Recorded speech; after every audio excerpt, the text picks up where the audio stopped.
Oh my God. Oh, dude, you're like a real superhero, man. Oh my God.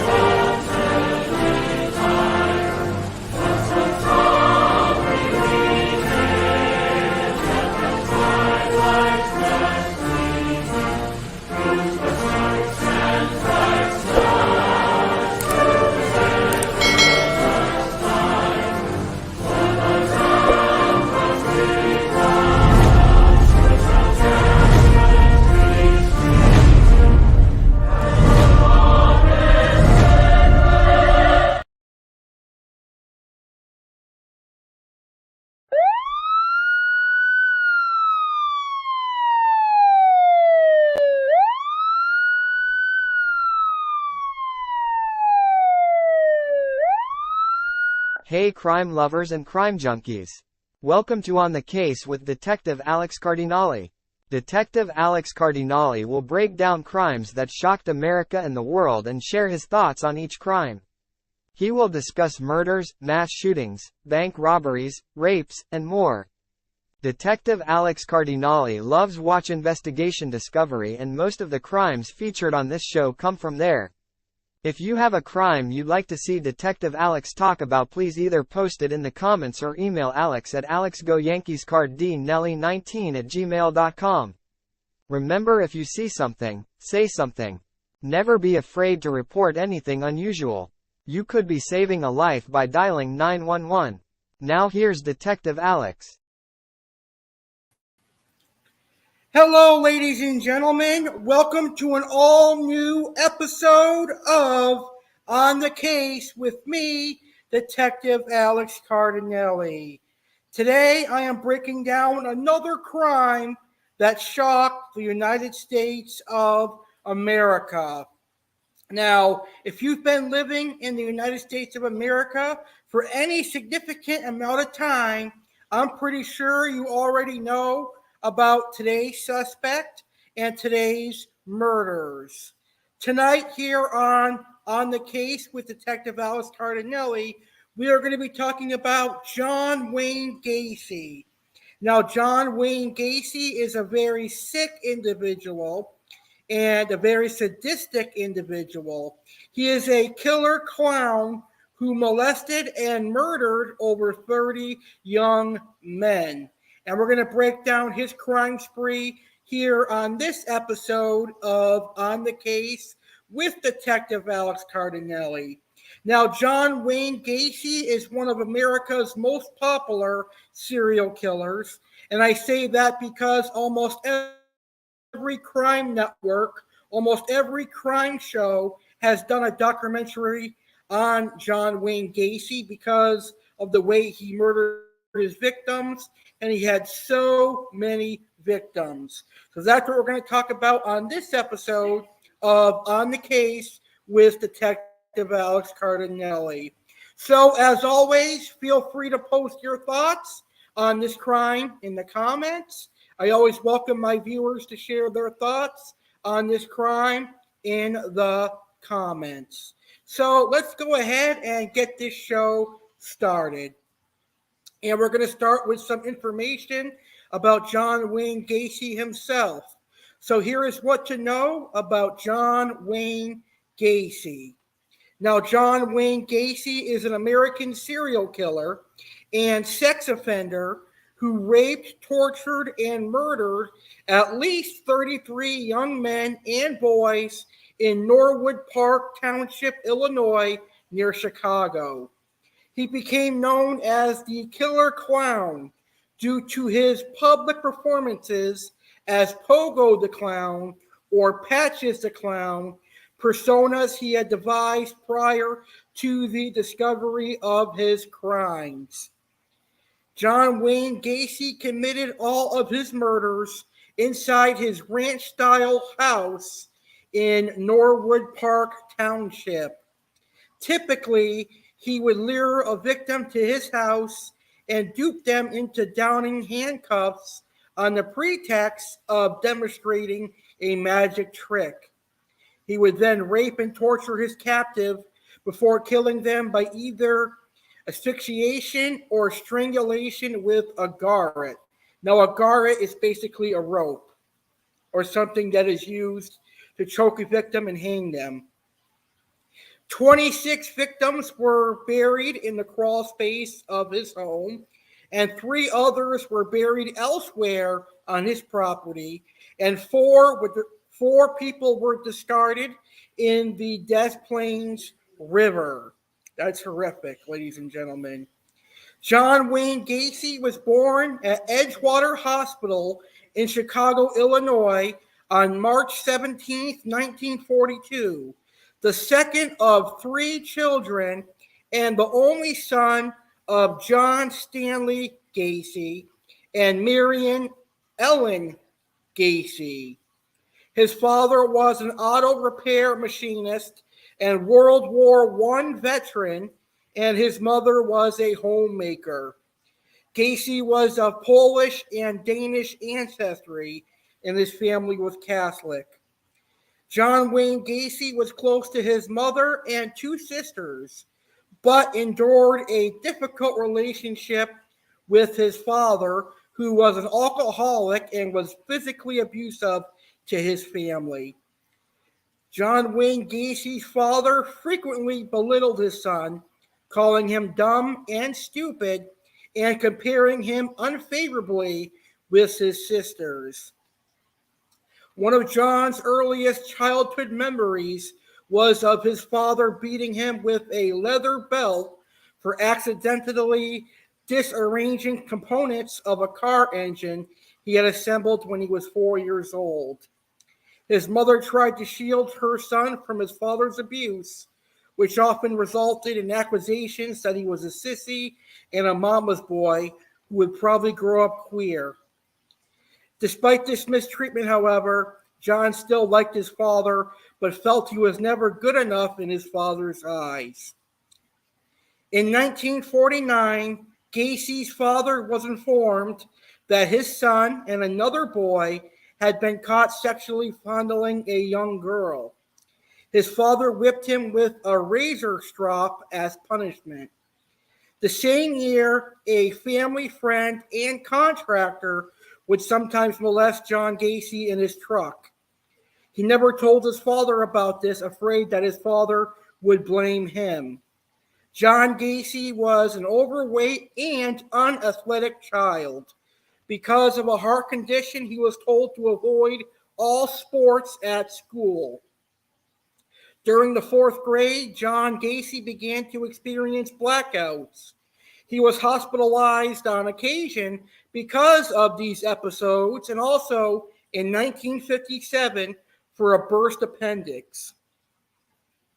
Gacy later estimated that between the ages of 14 and 18, he had spent almost a year in hospital, and attributed the decline of his grades to missing school.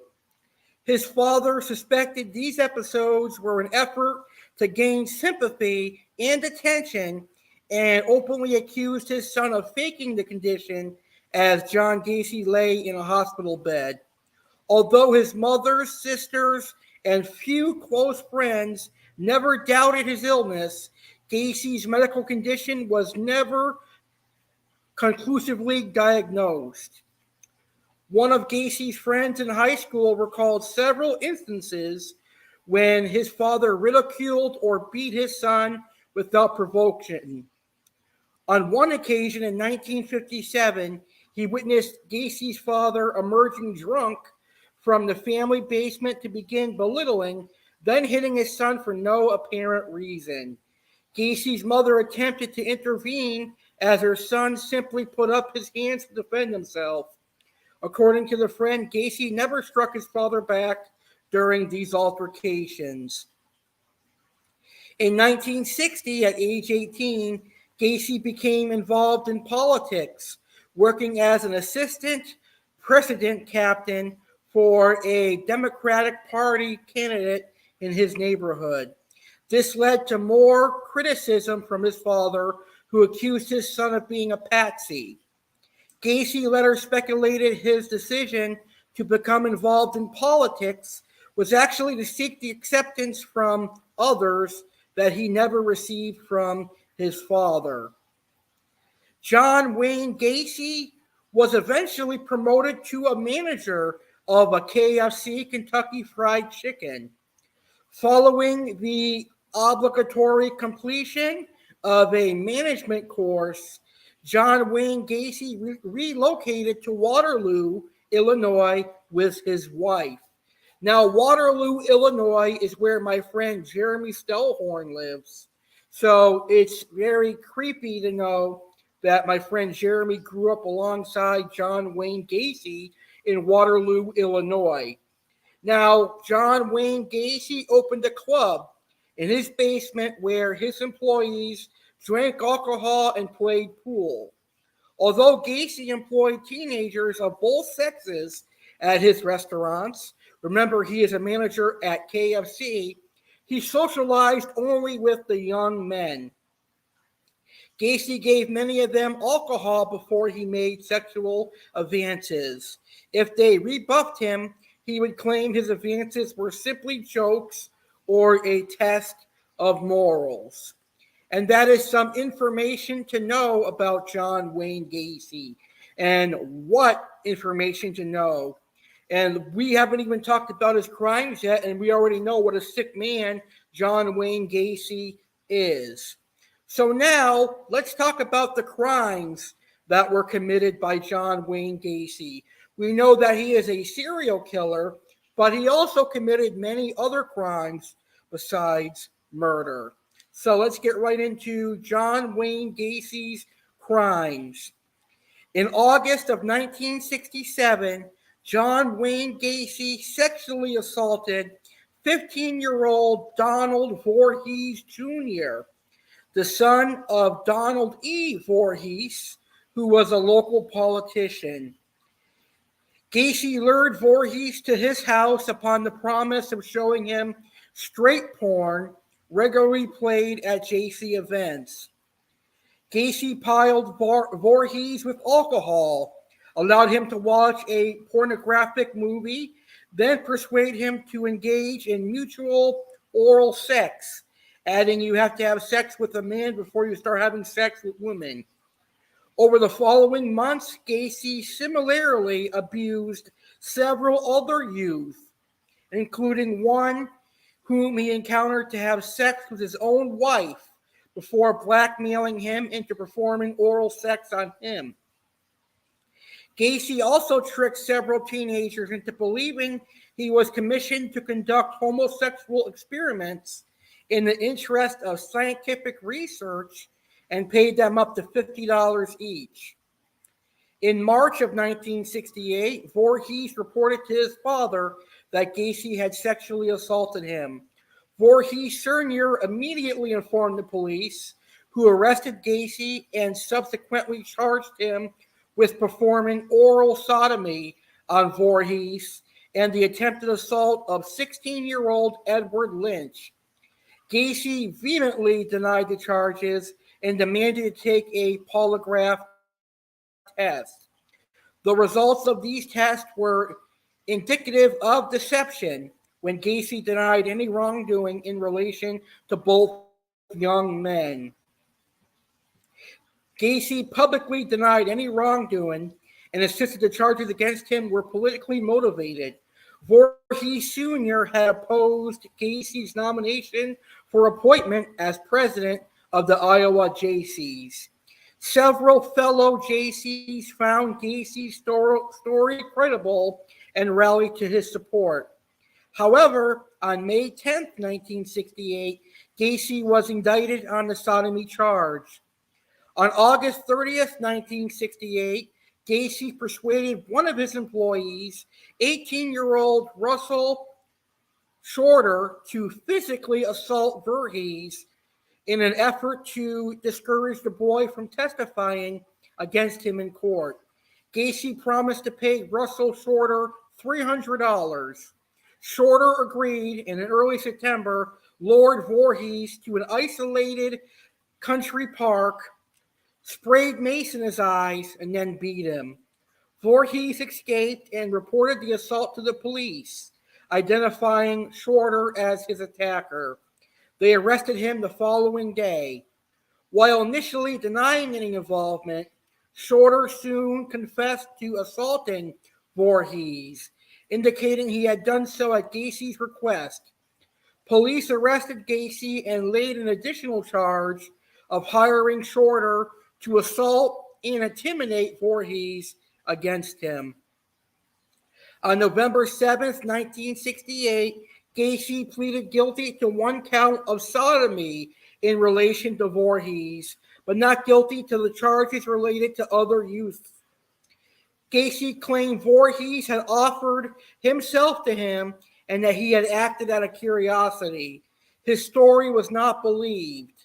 Gacy was convicted of sodomy on December 3rd and sentenced to 10 years imprisonment to be served at the Panama State Penitentiary. That same day, Gacy's wife petitioned for divorce, requesting she be awarded the couple's home and property, sole custody of their 2 children, and alimony. The court ruled in her favor, and the divorce was finalized on September 18th, 1969. Gacy never saw his first wife or children again. During his incarceration in the Panama State Penitentiary, Gacy rapidly acquired a reputation as a model prisoner. Within months of his arrival, he had risen to the position of head cook. He also joined the inmate A.C.E chapter and increased his membership from 50 to 650 men in less than 18 months. Gacy also secured an increase in the inmates' daily pay in the prison mess hall and supervised several projects to improve conditions for inmates in the prison. By the fall of 1969, Gacy had overseen the installation of a miniature golf course in the prison recreation yard. He was presented with a Distinguished Service Award for his timeless efforts with the inmate A.C.E chapter in February 1970. In June of 1969, he was denied parole. To prepare for a second scheduled parole hearing in May 1970, he completed 16 high school courses for which he attained his diploma in November of 1969. On Christmas Day of 1969, Gacy's father died from cirrhosis of the liver. When informed of his father's death, Gacy collapsed to the floor sobbing. His request for supervised compassionate leave to attend the funeral was denied. Now let's talk about the sickest crimes that Gacy did. John Wayne Gacy murdered at least 33 young men and boys and buried 26 of them in the crawl space of his house. His victims included people he knew and random individuals lured from Chicago's Greyhound bus station, Bug House Square, or simply off the streets with the promise of a job with PDM, an offer of drink and or drugs, or money for sex. Some victims were grabbed by force. Others were conned into believing Gacy, who often carried a sheriff's badge and had spotlights on his black Oldsmobile, was a policeman. Gacy usually lured a lone victim to his house, although on more than one occasion, Gacy also had what he called doubles, 2 victims killed in the same evening. Inside John Wayne Gacy's home, his usual modus operandi was to ply a youth with drink, drugs, or generally gain his trust. He would then produce a pair of handcuffs to show a magic trick, sometimes as part of a clowning routine. He typically cuffed his own hands behind his back, then released himself with the key which he had hid behind his fingers, or between his fingers. He then offered to show his intended victim how to release himself from the handcuffs. With his victim manacled and unable to free himself, John Wayne Gacy then made a statement to the effect that the trick is you have to have the key. Gacy referred to this act of restraining his victim as the handcuff trick. Having restrained his victim, Gacy proceeded to rape and torture his captive. He frequently began by sitting on or straddling himself above his victim's chest before forcing the victim to fellatate him. Gacy then inflicted acts of torture, including burning with cigars, making his captive imitate a horse as he sat on their back, and pulled to pop makeshift reins around their necks, in violation with foreign objects such as dildos and prescription bottles after he had sodomized his captive. To immobilize his captive's legs before engaging in acts of torture, Gacy frequently manacled their ankles to a 2x4 with handcuffs attached at each end, an act inspired by the Houston mass murders, which we'll talk about in a future episode of On the Case. He also verbally taunted many of his victims throughout their continued abuse and was known to have dragged or forced several victims to crawl into his bathroom, where he partly drowned them in the bathtub before repeatedly reviving them, enabling him to continue his prolonged assault. In instances when a victim had pleaded to be killed as opposed to continuing to endure torture, Gacy would make a statement to the effect he would kill his victim when he wanted to. Gacy typically murdered his victims by placing a rope tourniquet around their neck before progressively tightening the rope with a hammer handle. He referred to this act as the rope trick, frequently informing his captive this is the last trick. In at least one instance, he read part of Psalm 2:3 as he tightened the rope around his victim's neck. Occasionally, the victim had convulsed for an hour or two before dying, although several victims died by asphyxiation from cloth gags stuffed deep into their throat. Except for his two final victims, all were murdered between 3 a.m. and 6 a.m. After death, John Wayne Gacy usually stored the victims' bodies under his bed for up to 24 hours before burying his victim in the crawl space, where he periodically poured quicklime to hasten the decomposition of his victims. Some victims' bodies were taken to his garage and embalmed prior to their burial. Gacy's first known murder occurred on January 3rd, 1972. According to Gacy's later account, following a family party on the evening of January 2nd, he decided to drive to the Civic Center in the Loop to view a display of ice sculptures in the early hours of the following morning. He then lured a 16-year-old named Timothy Jack McCoy from Chicago's Greyhound bus terminal into his car. McCoy was returning from a Christmas vacation in Eaton Rapids, Michigan, to his father's home in Omaha, Nebraska, and informed Gacy in their initial conversation his connecting bus to Nebraska was not due until noon. Gacy took McCoy on a sightseeing tour of Chicago and then drove him to his home with the promise that he can spend the remainder of the night and be driven back to the station in time to catch his bus. Prior to McCoy's identification, he was known simply as the Greyhound busboy. Gacy claimed he woke up early in the following morning to find McCoy standing in his bedroom doorway with a kitchen knife in his hand. He then jumped from his bed, and McCoy raised both arms in a gesture of surrender, tilting the knife upwards and accidentally cutting Gacy's forearm. Gacy twisted the knife from McCoy's wrist, banged his head against the bedroom wall, kicked him against his wardrobe, and walked towards him. McCoy then kicked Gacy in the stomach, doubling him over. Gacy then grabbed McCoy, shouting, "Motherfucker, I'll kill you." He then wrestled McCoy to the floor and stabbed him repeatedly in the chest as he straddled him. So that is just an instance of one of John Wayne Gacy's victims that he killed. Remember, he killed more than 33.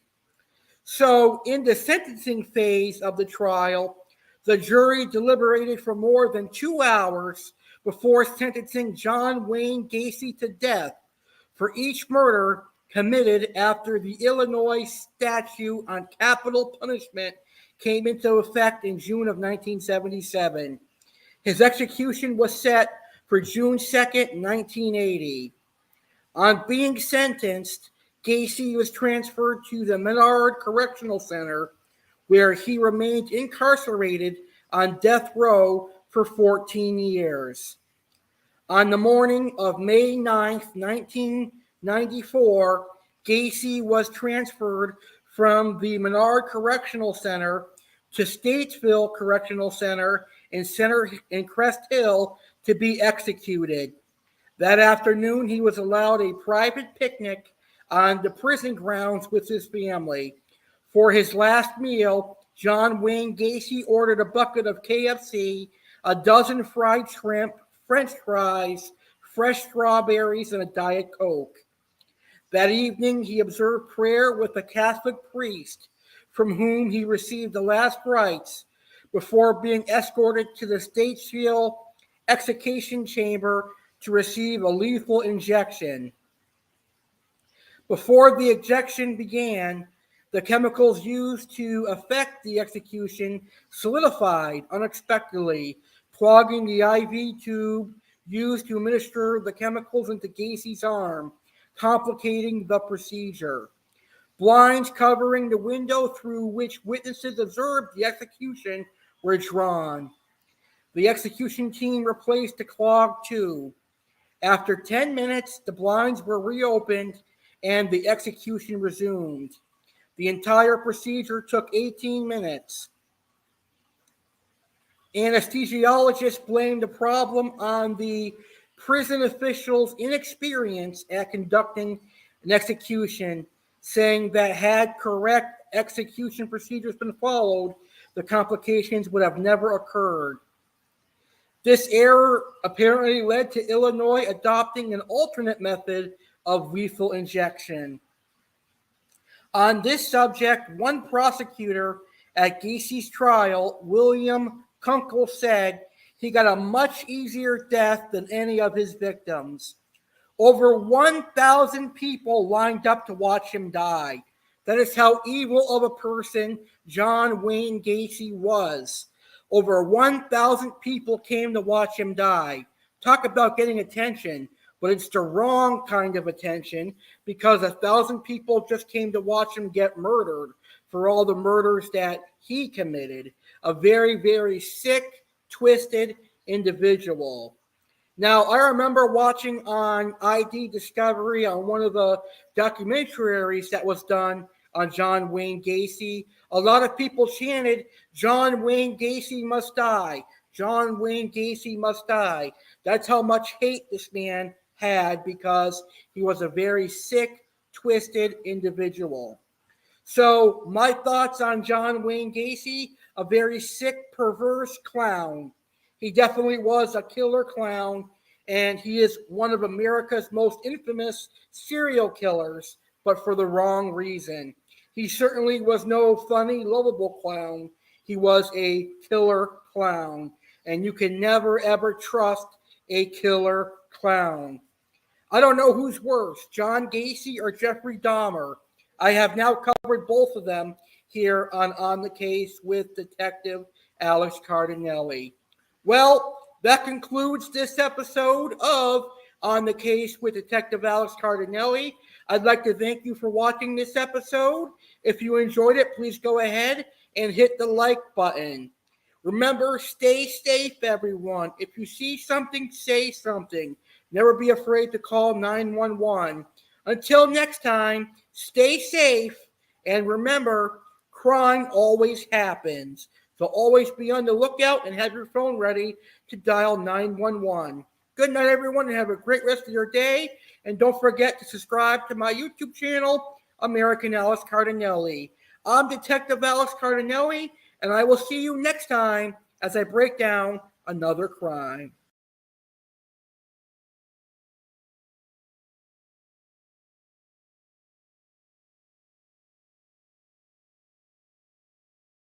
Hey everyone, it's your host, American Alex Cardinale, aka legendary Alex Cardinale, aka Aqua Alex, aka Chef Alex, aka Detective Alex, aka Wow, so many personas, all one person. This year, I will be turning 30 years old. I can't wait to open a whole new chapter of my life, as I will have now been alive for 3 decades. My 20s will go down in history as being the time I created my podcast and my YouTube channel. I can't wait to see how successful my YouTube channel becomes over the next 10 years. I look forward to seeing what will happen in my 30s. Maybe I'll have a great career or my own business. You never know. Anyway, I'm inviting you, yes you, to be part of my 30th birthday. Live Tuesday, August 15th, 2023. I'll be hosting my 30th birthday celebration on my YouTube channel, and I would love for you to be part of it. Live Tuesday, August 15th, 2023 at 10 p.m. Eastern, 7 p.m. Pacific. I'll be hosting my birthday celebration. It's going to be a fun show. There will be appearances from Aqua Alex and Chef Alex. Aqua Alex will be getting new fish for this birthday. It's a species of fish I've never kept before, and I'm excited to unbox them and show them to you. I wonder what species are. Chef Alex will, for the first time ever, be doing restaurant reviews, and maybe, just maybe, he will bake his favorite cake or dessert. On top of that, I'll sing my favorite song. I'll also recap my 20s, discuss what I look forward to in my 30s, and plenty more. There will be plenty of surprises, including possibly a trip to a casino or something like that.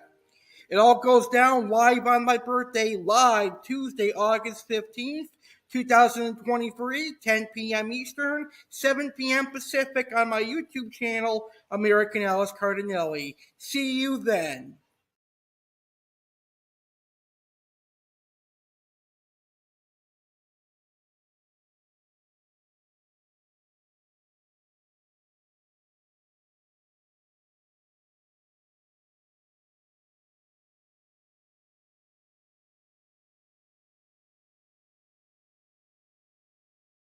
Now over the that's all, folks.